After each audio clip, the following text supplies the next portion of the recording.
नमस्कार प्रणाम, मैं आरती यादव जीएलसी क्लासेस में आपका बहुत बहुत स्वागत करती हूं और उम्मीद करती हूं कि आपकी स्टडी बहुत ही शानदार चल रही होगी, बहुत ही शानदार चल रही होगी। और जैसा कि कल सिलेबस डिस्कस हम कर ही चुके हैं और आपको पता भी है कि पेपर 3 जो है हमें बहुत शानदार तरीके से करना है, बहुत अच्छी तरीके से करना है। और उसी क्रम को आगे बढ़ाते हुए चलिए आज से श्री गणेश करते हैं और आज से बिल्कुल शुरुआत करते हैं पेपर 3 की और अपनी कमांड इस पेपर पर बहुत ही शानदार बनाते हैं। हाँ बिल्कुल, तो चलिए पहला हम लेते हैं। यहाँ पर टॉपिक लिया है हमने जो आपके यूनिट फर्स्ट का है, फर्स्ट यूनिट यानी भौतिक शास्त्र फिजिक्स से संबंधित यहाँ पर टॉपिक लिया गया है। और पहला टॉपिक है आज आपका वर्क पावर एंड एनर्जी या वर्क एनर्जी एंड पावर, अर्थात इसे हम कहें कि ऊर्जा, कार्य, ऊर्जा और शक्ति। ठीक है, तो आज हम इस टॉपिक को डिस्कस करेंगे। आगे बढ़ते भाई नेक्स्ट स्लाइड की ओर। तो बिल्कुल यहाँ पर आप मिलिए गुरुजी से। ठीक है, तो हमारी जो जीएलसी क्लासेस है, जीएलसी आईएएस की ओर से ऑनलाइन कोर्सेज जो है बिल्कुल आपके लिए अवेलेबल है बेटा। बहुत ही शानदार कोर्सेज हैं ये और गुरुजी के मार्गदर्शन में पूरी तरह से संचालित है, पूरी तरह से तैयार किए गए हैं, बेहतर हैं। तो आपसे ये यानी एक आपसे यहाँ पर ये कहा जा सकता है कि बेटा आप इन चीज़ों को ज़रूर देखें और ये आपके लिए बहुत ही ज़्यादा बेनिफिशियल होगा। और इसके आपको क्या करना है, तो इसके लिए आपको प्ले स्टोर से डाउनलोड करना है, ऐप डाउनलोड करना है और उस ऐप के थ्रू आप बिल्कुल अच्छे से पढ़ सकते हैं। साथ ही साथ ठीक है, बहुत सारी मेंस की हमारे यहाँ पर टेस्ट सीरीज भी हैं, तो वो भी आप ले सकते हैं और इस नंबर पर आप कांटेक्ट कर सकते हैं। तो पढ़िए, गुरुजी के सानिध्य में है, ठीक है ना। और ऐसा मार्गदर्शन जो आपको डेफिनेटली मेंस क्रैक करवा सकता है। एक ऐसी पर्सनैलिटी जिनको अत्यधिक नॉलेज है बेटा, खासकर मेंस की एग्जाम को किस तरह से लिखा जाता है, किस तरह से परफॉर्म किया जाता है, तो यही वो पर्सनैलिटी है जो आपको अपने मुकाम तक, आपकी मंजिल तक बहुत अच्छे तरीके से पहुंचा सकती है। चलिए आगे बढ़ते हैं, आ जाते हैं। सबसे पहले हम डिस्कस करें बेटा किसके बारे में, तो सबसे पहले हम डिस्कस करेंगे यहाँ पर आज कार्य के बारे में बातचीत करेंगे, या कार्य को हम डिस्कस करेंगे कि आखिर कार्य होता क्या है। ठीक है, कार्य कहते किसे हैं साइंस की भाषा में या विज्ञान की भाषा में, कार्य किसे कहा जाता है। आप देखिए यहाँ पर हम यदि डेफिनेशन सबसे पहले बोलें तो यहाँ पर परिभाषा, डेफिनेशन आपको ऑन स्लाइड नजर आ रही है। और ऐसा कहा गया है कि किसी वस्तु पर किया गया कार्य, वस्तु पर लगाए गए बल, समझना है ना, किसी भी वस्तु पर हम कार्य करते हैं भाई, तो ये जो कार्य होता है वस्तु पर लगाया गया बल के परिणाम व बल की दिशा में उसके द्वारा तय की गई दूरी के गुणनफल से परिभाषित किया जाता है। हाँ, तो फॉर्मूला क्या दिया, कार्य बराबर बल गुणित विस्थापन, कार्य बराबर बल गुणित विस्थापन। अब प्रश्न ये उठता है कि मैडम आपने कार्य को तो परिभाषित कर दिया कि कार्य बराबर बल गुणित विस्थापन होता है। सबसे पहली बात तो ये कि मैडम बल क्या होता है, फोर्स किसे कहते हैं या बल क्या होता है। तो चलिए बेटा इसको छोटा सा हम डिफाइन कर सकते हैं कि बल क्या है। तो हमने बोला कि बल जो है वो बाह्य कारक है, समझिएगा एक्सटर्नल फैक्टर है, बाह्य कारक है। तो बल, डेफिनेशन बोल रही हूं मैं बल की, बल वह बाह्य कारक है, वह बाह्य कारक है जो वस्तु की स्थिति को क्या कर देता है, वस्तु की स्थिति को परिवर्तित कर देता है, उसे ही आप क्या बोलेंगे, बल बोलेंगे। अरे हाँ बिल्कुल, यानी कहने का मतलब समझे क्या हम कि बल जो है किसी भी वस्तु पर बाहर से लगाएंगे हम, तो बाहर से लगने वाली कोई चीज, कोई कारक, यानी वो क्या हुआ, बाह्य कारक हुआ। तो बल क्या है, सबसे पहला पॉइंट बाह्य कारक है, यानी हमेशा वस्तु पर कहां लगेगा, बाहर से लगेगा और वो वस्तु की क्या कर देगा, उसकी स्थिति को परिवर्तित कर देगा, है ना। मान लीजिए अभी मैं यहां पर खड़ी हूं, है ना, कोई दौड़कर मेरे पास आया और उसने मुझे धक्का मार दिया, तो मैं वस्तु हो गई। ठीक है, उसने मुझ पर बल लगा दिया और बल के कारण अभी मेरी स्थिति ये है, बल लगने के बाद में थोड़ा सा शिफ्ट इधर हो जाऊंगी, तो मेरी स्थिति में क्या हो जाएगा, परिवर्तन हो जाएगा और इसे ही क्या कहा जाता है, बल कहा जाता है। पक्का ये समझ में आया, डेफिनेटली आ गया होगा। तो यहां पर हमने बल को परिभाषित कर दिया कि बल वह बाह्य कारक है जो किसी भी वस्तु की स्थिति में परिवर्तन कर देता है या उसकी स्थिति को परिवर्तित कर देता है। स्थिति बोला है हमने, स्थिति, ठीक है, यानी कहने का मतलब है कि यदि कोई वस्तु स्थिर है और उस पर आपने बल लगाया तो वो गतिमान हो जाएगी। यदि कोई वस्तु गतिमान है, गति कर रही है और हमने उसे बल लगाकर रोकना चाहा तो वो स्थिर हो जाएगी। तो बल लगने के बाद स्थिर वस्तु गतिमान हो जाती है और गतिमान वस्तु क्या हो जाती है? स्थिर हो जाती है। तो इस तरह से हम बल को परिभाषित कर सकते हैं। ठीक, चलिए आगे बढ़ते हैं। अब विस्थापन क्या होता है भाई? विस्थापन क्या होता है? तो विस्थापन का मतलब होता है कि बल लगने के बाद कोई वस्तु जितनी दूरी तय करती है, जितनी दूरी से खिसक जाती है अपने स्थान से, उसे कहा जाता है उस वस्तु का विस्थापन। पक्का? तो आप बिल्कुल डेफिनेटली हमको क्लियर हो गया है कि कार्य बराबर क्या होता है? तो कार्य बराबर बल गुणित विस्थापन होता है। कार्य बराबर बल गुणित विस्थापन, कि किसी भी वस्तु पर लगाया गया बल और उसके विस्थापन का गुणनफल कार्य कहलाता है या वर्क कहलाता है। ठीक, ओके, है ना? और कार्य को किससे डिनोट करते हैं बेटा? तो कार्य को डिनोट करते हैं W से। तो W बोले तो कार्य, है ना? F बोले तो क्या? फोर्स या बल। याद रखेंगे। चलिए आगे बढ़ते हैं हम नेक्स्ट स्लाइड की ओर। तो यहां पर हमने कार्य को परिभाषित कर दिया कि कार्य बराबर बल गुणित विस्थापन होता है। आप देखिए इस इमेज को ध्यान से देखिए। ये इमेज आपको क्या दिखाई दे रहा है इस इमेज में? तो इस इमेज में एक रामू है ना? ये रामू है, रामू, ठीक है। और ये रामू जो है एक बॉक्स को नत तल पर शिफ्ट कर रहा है, नत तल पर चढ़ा रहा है बेटा, ठीक है। तो बेचारा ये क्या कर रहा है? ये पूरी ताकत लगा रहा है अपनी कॉमन लैंग्वेज में। क्या बोलेंगे हम? कि पूरी ताकत लगा रहा है। और साइंस की भाषा में हम क्या बोलेंगे कि ये क्या लगा रहा है बेटा? ये बल लगा रहा है, बल। तो बल की दिशा कहां जा रही है? तो बल की दिशा ऊपर की ओर, बल की दिशा ऊपर की ओर। और बॉक्स भी कहां शिफ्ट हो रहा है? देखिए बॉक्स कहां से कहां जाएगा? रामू नीचे से ऊपर की ओर बल लगा रहा है बॉक्स पर, तो बॉक्स भी ऊपर की ओर जा रहा है। अरे हाँ ना? तो यहां पर बल की दिशा क्या होगी? नीचे से ऊपर की ओर।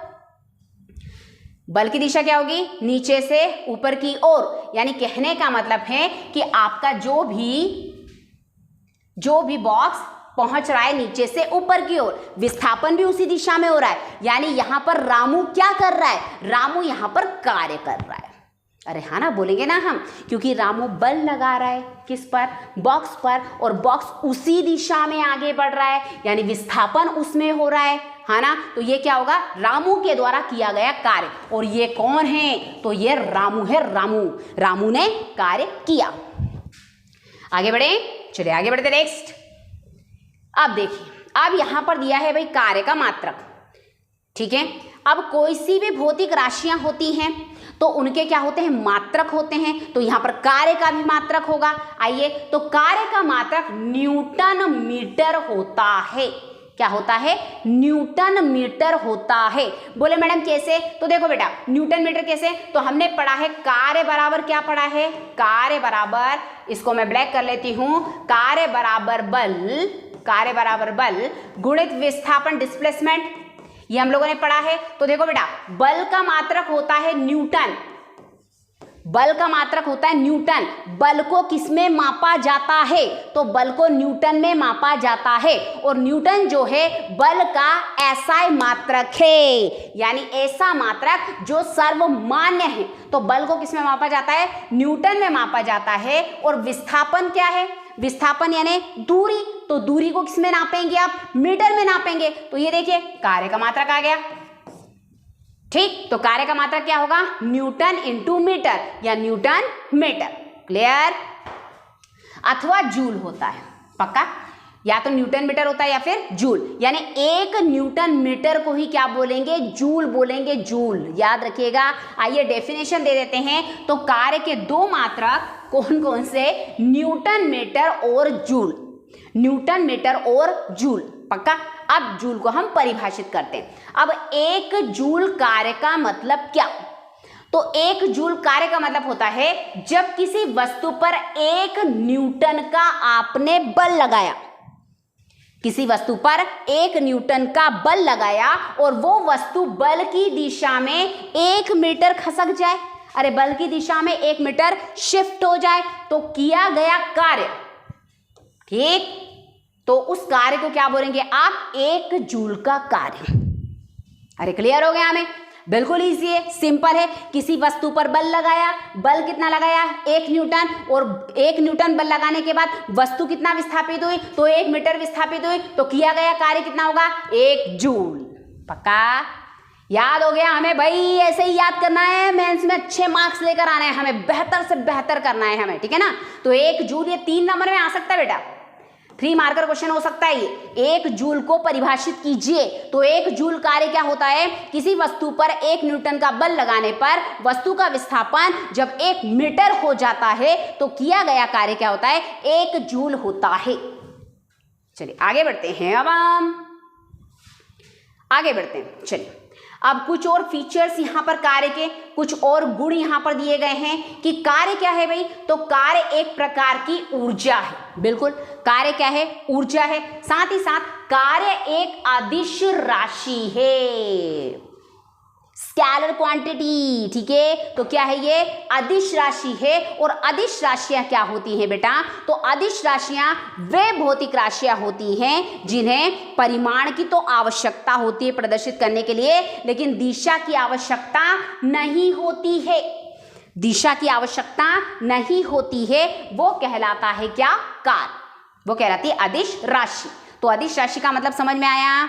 जैसे फॉर एग्जाम्पल समझिएगा, हाँ यहां पर मैंने वेग लिया, मैंने कहा कि एक कार समझना, हाँ एक कार 30 मीटर प्रति सेकंड के वेग से पूर्व दिशा की ओर जा रही है। 30 मीटर प्रति सेकंड के वेग से पूर्व दिशा की ओर जा रही है, हाँ ना। तो जब भी मैं वेग के बारे में बात करूंगी तो ये जो मैंने 30 बोला है, 30 ये है परिमाण, इसको कहा जाता है परिमाण। तो जो भी आंकिक मान होता है उसको कहा जाता है परिमाण, जबकि इस परिमाण को प्रदर्शित करने के लिए यहां पर हम इस्तेमाल कर रहे हैं दिशा। हमने क्या कहा कि पूर्व दिशा की ओर जा रही है, तो वेग कैसी राशि हो गई, वेग एक सदिश राशि हो गई। वेग एक सदिश राशि हो गई कि भैया आप उसका मान तो बता रहे हो, आंकिक मान तो बता रहे हो, लेकिन आंकिक मान के साथ आपको दिशा भी बतानी पड़ेगी। तो ऐसी राशियां कहलाती है सदिश राशियां, जबकि वे राशियां जिन्हें केवल आंकिक मान के द्वारा ही प्रदर्शित किया जाता है और दिशा की आवश्यकता नहीं होती है, वो कहलाती है अदिश राशियां, है ना। जैसे कार्य की हम बात करेंगे कि मान लो किसी एक वस्तु पर कार्य होता है और कार्य होता है 20 जूल का। मैंने कहा वस्तु पर कार्य होता है कितने का, 20 जूल का कार्य होता है। यहां पर कार्य का आंकिक मान 20 हमने प्रदर्शित किया, मात्रक हमने जूल बोल दिया, लेकिन दिशा आवश्यक नहीं है यहां पर कि कार्य किस दिशा में हो रहा है। तो इस तरह से कार्य कैसी राशि हो गई, कार्य एक अदिश राशि हो चुकी है। बात समझ में आई। तो अदिश राशियां क्या होती हैं और सदिश राशियां क्या होती हैं। तो अदिश राशियां वे राशियां होती हैं जिन्हें प्रदर्शित करने हेतु केवल आंकिक मान की आवश्यकता होती है, परंतु दिशा की आवश्यकता नहीं होती है, अदिश राशि कहलाती है। और कार्य क्या है, एक अदिश राशि है। ठीक बेटा, चलिए नेक्स्ट आगे बढ़ते हैं। ठीक, नेक्स्ट स्लाइड हमारी, किसी वस्तु पर कार्य होने की दशाएं। अब कब बोलेंगे हम कि कार्य हुआ है, तो यहां पर आपको एक्सप्लेन किया जा रहा है, बताया जा रहा है कि भाई आप कब बोलेंगे कि कार्य हो रहा है, वस्तु द्वारा कार्य किया जा रहा है, वस्तु पर कार्य हो रहा है। तो देखिए वस्तु पर कोई बल लगना अनिवार्य होगा, बल लगना अनिवार्य होगा, क्योंकि परिभाषा देखिए आपने, work done is equal to force into displacement, या कार्य बराबर क्या होता है, कार्य बराबर क्या होता है, बल गुणित विस्थापन होता है। तो बल तो लगाना ही पड़ेगा, तो बल अनिवार्य रूप से लगना चाहिए किसी भी वस्तु पर। और दूसरी स्थिति कि वस्तु क्या होनी चाहिए, अपने स्थान से विस्थापित होनी चाहिए, हाँ ना, अपने स्थान से विस्थापित होनी चाहिए। तो दो दशाएं अति महत्वपूर्ण हैं, किसके लिए, कार्य होने के लिए या कार्य के लिए। यहां पर बहुत ही लॉजिकल सिंपल सी चीजें हैं साइंस में, लेकिन शानदार चीजें हैं, स्कोरिंग है बेटा, और ये अच्छे मार्क्स देकर जाती है। याद रखिएगा जीएलसी क्लासेस में आपको बहुत ही बेहतरीन तरीके से सब कुछ करवाया जाएगा। बिल्कुल आप अच्छे से पढ़िए, क्लासेस के साथ रहिए और क्लासेस के हर एक लेक्चर को बहुत ही शानदार तरीके से देखते रहिए और मैथ्स की प्रैक्टिस हमारे साथ करते रहिए। ठीक, अब देखिए यहां पर है श्यामू, अभी रामू गुजरा था, अभी रामू आया था, अभी आया हमारा शामू। शामू क्या बता रहा है? शामू बता रहा है दशाएं। क्या बता रहा है? दशाएं। शामू बोल रहा है कि देखो मैं इस पिलर पर फोर्स लगा रहा हूं, चलो पिलर नहीं है, कुछ शिफ्टेड चीज है, उस पर फोर्स लगा रहा हूं। तो पहली दशा क्या, फोर्स लगना जरूरी है भाई, तभी क्या होगा, कार्य होगा। और दूसरा डिस्टेंस मूव, यानी ये जो बॉक्स है ये अपनी जगह से थोड़ा सा मूव होना चाहिए, तभी आप बोलेंगे कि कार्य हुआ है। तो कार्य के लिए दो दशाएं अति महत्वपूर्ण हैं, वस्तु पर बल लगना चाहिए और दूसरा क्या है, वस्तु अपने स्थान से विस्थापित होनी चाहिए। चलिए भैया आगे बढ़ते हैं। नेक्स्ट, अब आ जाइए कार्य का समीकरण देखेंगे अब हम। अब हमें कार्य का समीकरण देखना है, चलिए देखते हैं। यहां पर कार्य का समीकरण W बराबर F into S cos theta. समझिएगा यहां पर F क्या है बेटे, F यहां पर बल दिया है, S क्या है, S यहां पर विस्थापन है, ठीक है, तो S क्या है, विस्थापन है, और कॉस थीटा यहां पर दिया है। तो आप देखिए कॉस थीटा क्या है, एक बार पढ़ लीजिए। F बराबर बल या फोर्स, S बराबर विस्थापन और कॉस थीटा बराबर बल एवं विस्थापन के बीच का कोण। समझिएगा ये एक कोई बॉक्स है रखा हुआ है अपनी जगह पर, और इस बॉक्स पर फोर्स लगाया जा रहा है, इस ओर लगाया जा रहा है, किस ओर, इस ओर फोर्स लगाया जा रहा है, और उसका डिस्प्लेसमेंट हो रहा है, इतना विस्थापन हो रहा है। तो बल और डिस्प्लेसमेंट के बीच का जो कोण होगा उसे आप क्या बोलेंगे, कॉस थीटा। क्या बोलेंगे, कॉस थीटा। तो यहां पर बल का कार्य का ये सर्वमान्य समीकरण आपको याद रखना है कि F into S cos theta. ठीक, नेक्स्ट स्लाइड की ओर चलेंगे। अब यहां पर आपको चलिए, तो यहां पर तीन स्थितियों द्वारा समझा जा सकता है इस समीकरण को। यह समीकरण आपको समझना है तीन स्थितियों के द्वारा। कैसे? पहला, जब बल एवं विस्थापन एक ही दिशा में हो, जब बल और विस्थापन दोनों एक ही दिशा में हो, यानी दोनों के बीच का कोण कैसा हो, 0 डिग्री हो, तो इस दशा में कार्य कैसा होता है बेटा, धनात्मक होता है। समझेगा, समझेगा, हाँ समझेगा, ठीक है। मान लीजिए कोई वस्तु रखी है, ये वस्तु रखी है और मैं इसको धक्का मार रही हूं, तो मेरे बल की दिशा आगे की ओर और वस्तु विस्थापित हो रही है इसी दिशा में, तो दोनों की दिशा समान है, तो दोनों के बीच में कोण क्या बन रहा है, 0 डिग्री का, कोई कोण नहीं बन रहा है। यानी कहने का मतलब है कि जो बल की दिशा होती है, यदि वही वस्तु के विस्थापन की दिशा होगी तो किया गया कार्य कैसा होगा, किया गया कार्य धनात्मक होता है। याद रखिएगा, ठीक, किया गया कार्य धनात्मक होगा। उसी तरह से जब बल लगाने पर विस्थापन न हो, अर्थात उनके बीच, या फिर यहां जब बल एवं विस्थापन के बीच का कोण 180 डिग्री होता है, तो इस स्थिति में कार्य ऋणात्मक होता है। अब समझिएगा, मान लीजिए कोई बहुत ही वजनदार वस्तु है ना, और मैं उसको शिफ्ट कर रही हूं, लेकिन वो मेरी ओर खींचकर आ रही है, मैं बल लगा रही हूं इधर और वो मेरी ओर खींचकर आ रही है ना, मुझे धक्का दे रही, मैं पीछे की ओर हो रही हूं। तो आप देखिए मेरे बल की दिशा आगे की ओर, लेकिन वस्तु जो है मुझ पर और बल लगाकर मुझे पीछे की ओर शिफ्ट कर रही है, उसका विस्थापन पीछे की ओर हो रहा है, तो एंगल कितना बन रहा है, 180 का। वस्तु पर बल लग रहा है आगे, है ना, वस्तु पर बल लग रहा है आगे, लेकिन वस्तु शिफ्ट हो रही है मेरी ओर शिफ्ट हो रही है, तो एंगल कितने का बन गया बेटा, एक सीधी लाइन 180 डिग्री का। और जब 180 डिग्री का कोण हो तो यहां पर वर्क डन कैसा हो जाएगा, ऋणात्मक हो जाता है। यानी जब बल की दिशा और वस्तु के विस्थापन की दिशा एक दूसरे के क्या हो, विपरीत हो, तो यहां पर बल कैसा होगा, ऋणात्मक हो जाता है। अगला देखिए, जब बल लगने पर वस्तु में विस्थापन न हो, अर्थात उनके बीच का कोण 90 डिग्री हो, तो इस स्थिति में कार्य शून्य होता है। बल लगाया, विस्थापन नहीं हो रहा है, एंगल कितने का बन रहा है, 90 डिग्री का, है ना। एक कुलिए अपने सर पर बक्सा लेकर खड़ा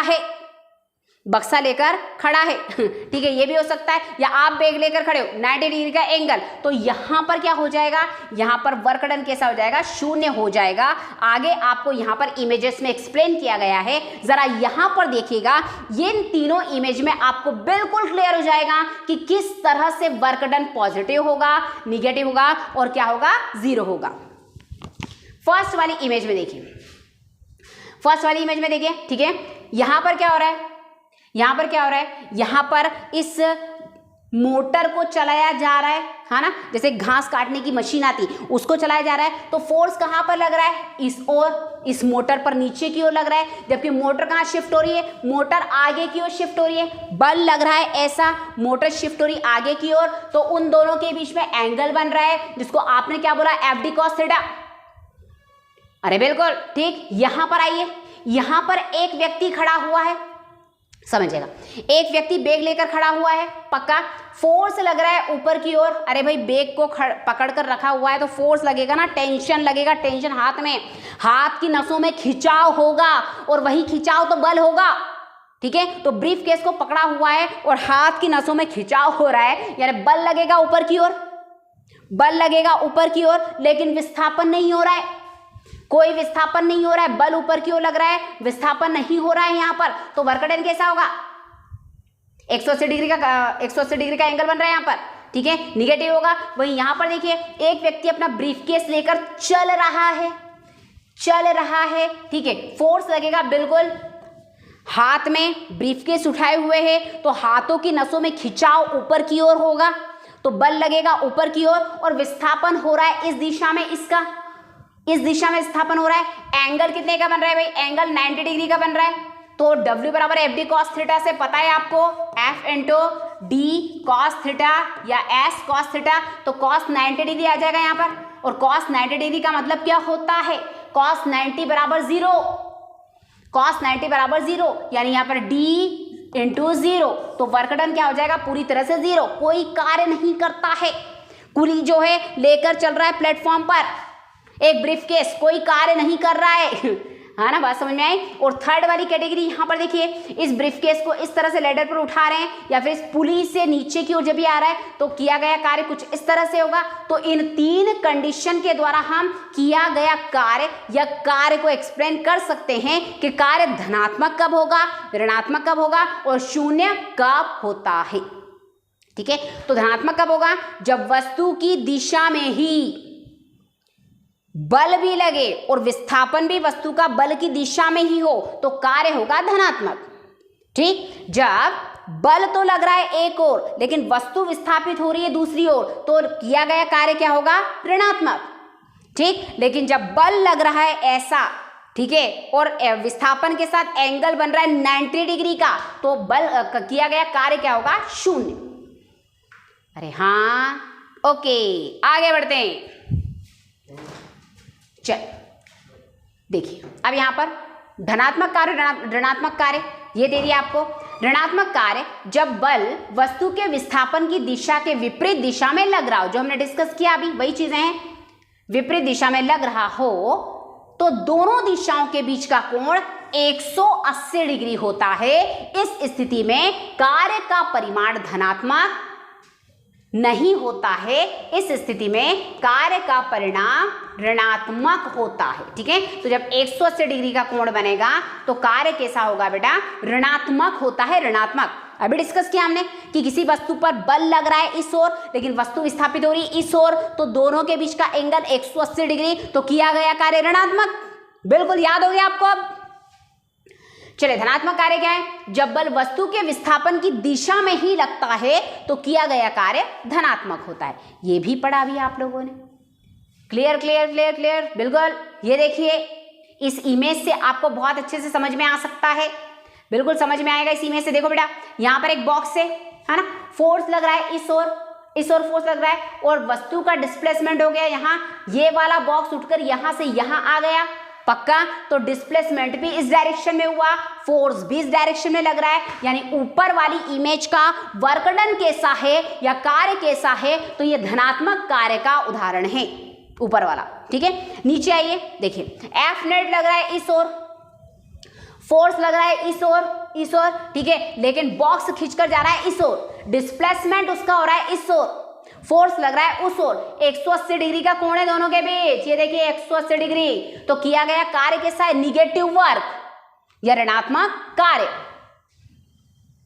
ठीक। आगे बढ़ते हैं। बिल्कुल, जीएलसी इंदौर एक बहुत ही शानदार इंस्टीट्यूट, एक बहुत ही शानदार एकेडमी, गुरुजी के सानिध्य में एमपीपीएससी मेंस की तैयारी करने का सौभाग्य प्राप्त कीजिए, जहां पर आपको मेंस की आंसर राइटिंग पे बहुत फोकस किया जाता है। साथ ही साथ आपके कंटेंट आपका किस तरह से होना चाहिए, किस तरह से आपका प्रेजेंटेशन होना चाहिए। डेफिनेटली जीएलसी क्लासेस अपने आप में इन सारी चीजों को, इन प्रतिभाओं को तराशने में विश्वास रखता है। तो बिल्कुल जीएलसी इंदौर नया कोर्स जो है एमपीपीएससी मेंस का लॉन्च कर रहा है, और डेफिनेटली ज़्यादा इन्फॉर्मेशन के लिए आप इस नंबर पर कांटेक्ट कर सकते हैं। डेफिनेटली कांटेक्ट कीजिए। बहुत ही शानदार एकेडमी, जहां पर आपको बहुत कुछ अच्छा सीखने को, पढ़ने को मिलेगा, और ऐसा सीखने को मिलेगा बेटा जिसका आपको डेफिनेटली बहुत ही अच्छे परिणाम अपनी परीक्षा में देखने को मिलेंगे। चलिए ऊर्जा की बात करते हैं हम। नेक्स्ट एनर्जी, ऊर्जा। अब आते हैं ऊर्जा के पास, है ना। ऊर्जा किसे कहते हैं, ये आ गए हम ऊर्जा। किसी वस्तु में कार्य करने की क्षमता को उसकी ऊर्जा कहा जाता है। तो परिभाषा हमने दे दी कि कोई भी एक वस्तु है भाई, वो जितना कार्य कर सकती है, जितना कार्य करेगी वो, तो जो कार्य करने की क्षमता उसकी है, कैपेबिलिटी जो उसकी है ना, ससेप्टिबिलिटी जो उसकी है, वही कहलाएगी उसके अंदर की ऊर्जा। पक्का। जैसे मैं आपको पढ़ा रही हूं, मैं आपको पढ़ा सकती हूँ 10 घंटे लगातार, तो ये मेरी ऊर्जा के बारे में डायरेक्ट कनेक्टेड हो जाएगा कि आरती मैम में इतनी ऊर्जा है कि वो 10 घंटे लगातार पढ़ा सकती है। पक्का, है ना। तो यहाँ पर डेफिनेशन किया हमने कि किसी वस्तु में कार्य करने की क्षमता को उसकी ऊर्जा कहते हैं।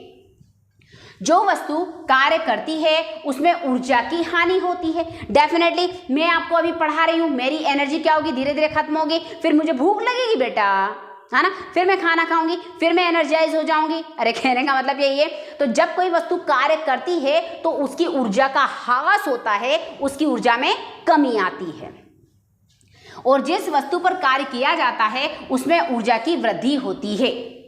किसी वस्तु पर यदि हम कार्य कर रहे हैं तो उसकी ऊर्जा की वृद्धि होगी, और यदि कोई वस्तु खुद कार्य कर रही है तो उसकी ऊर्जा की हानि होती है। ये वाला पॉइंट याद रखिएगा, ये मेन की पॉइंट है। ठीक। नेक्स्ट, पृथ्वी पर सूर्य ऊर्जा का सबसे बड़ा स्रोत है, जानते हैं हम, है ना। सबसे हमारा यंगेस्ट तारा स्टार है, हमारे सौर मंडल का केंद्र है, हमारे सौर मंडल का फोकस है, और सूर्य क्या है, पृथ्वी क्या, हमारे सौर मंडल में ऊर्जा का क्या है, प्रमुख स्रोत है। और नाभिकीय विखंडन की प्रक्रिया के द्वारा, है ना, इसमें ऊर्जा उत्पन्न होती है, ये सभी जानते हैं, अभी मैं पढ़ाऊंगी आपको केमिस्ट्री में। ठीक है। तो नाभिकीय विखंडन, न्यूक्लियर फिशन के थ्रू क्या होती है, एनर्जी प्रोड्यूस होती है या ऊर्जा उत्पन्न होती है, किसमें, आपके सूर्य में। और सूर्य जो है हमारे सोलर सिस्टम का क्या है, ऊर्जा का प्रमुख स्रोत है।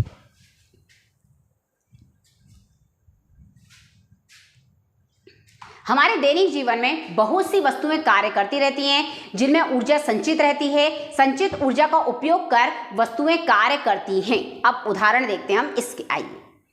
ठीक है, देखिए पहला उदाहरण, आहा, हिट विकेट की क्लीन बोल्ड। क्या नजर आ रहा है आपको, क्लीन बोल्ड। ठीक है ना। कैसे, तीव्र वेग से गतिशील क्रिकेट की गेंद विकेटों से टकराती है जिससे विकेट दूर जा सकते हैं। बिल्कुल, ये होता ही है ना, ये होता ही है कि भाई बॉल को फेंका, बिल्कुल, और बॉल गई और विकेट से टकराई, तो जो गिल्लियां होती हैं जो स्थिर अवस्था में थी, ठीक है, उसको गेंद के द्वारा ऊर्जा दे दी जाती है, और वो गिल्लियां जो है गतिशील अवस्था में आ जाती हैं, और वो छिटक कर क्या हो जाती है बेटा, काफी दूर पहुंच जाती है।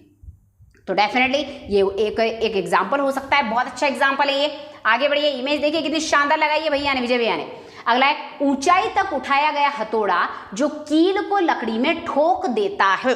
बिल्कुल, हथौड़ा, है ना, हथौड़े को हमने उठाया, अरे गति कर रहे हैं, गति करते हुए हथौड़ा जब कील पर पड़ता है तो कील अंदर धंस जाती है, अर्थात कील में वो ऊर्जा स्थितिज ऊर्जा में बदल जाती है। हथौड़े की गतिज ऊर्जा, है ना, बिल्कुल।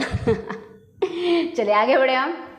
देखिए पम आ गई, यहाँ पर कार आ चुकी है, यहाँ पर बहुत ही शानदार चाबी भरी खिलौना कार जिसको फर्श पर रखते ही दौड़ने लगती है। हमने चाबी भरी, गाड़ी में चाबी भरी, इस पम में चाबी भरी, इस खिलौने वाली गाड़ी में चाबी भर दी हमने। जब हम चाबी भरेंगे तो हम उसको क्या दे रहे बेटा, ऊर्जा दे रहे। और कौन सी ऊर्जा दे रहे हैं, यानी हमने जो ऊर्जा दी है, गतिज ऊर्जा जो दी है, वो संचित हो जाएगी स्थितिज ऊर्जा के रूप में। और जब कार को हमने छोड़ा तो वो जो संचित स्थितिज ऊर्जा हुई है अंदर, वो फिर से गतिज ऊर्जा में परिवर्तित हो जाएगी और ये चाबी वाली कार जो है दौड़ने लगेगी। अगला, जब कोई वस्तु दूसरी वस्तु पर बल लगाती है तो दूसरी वस्तु में ऊर्जा स्थानांतरित हो जाती है। डेफिनेटली पढ़ा है हमने, ये भी जानते हैं हम। मैं किसी एक वस्तु पर क्या लगाऊंगी, बल लगाऊंगी, तो उसमें ऊर्जा संचित होगी। किसी वस्तु में ऊर्जा को उसकी कार्य करने की क्षमता के रूप में जाना जाता है, इसलिए ऊर्जा का मात्रक क्या होगा बेटा, जूल होगा, जूल।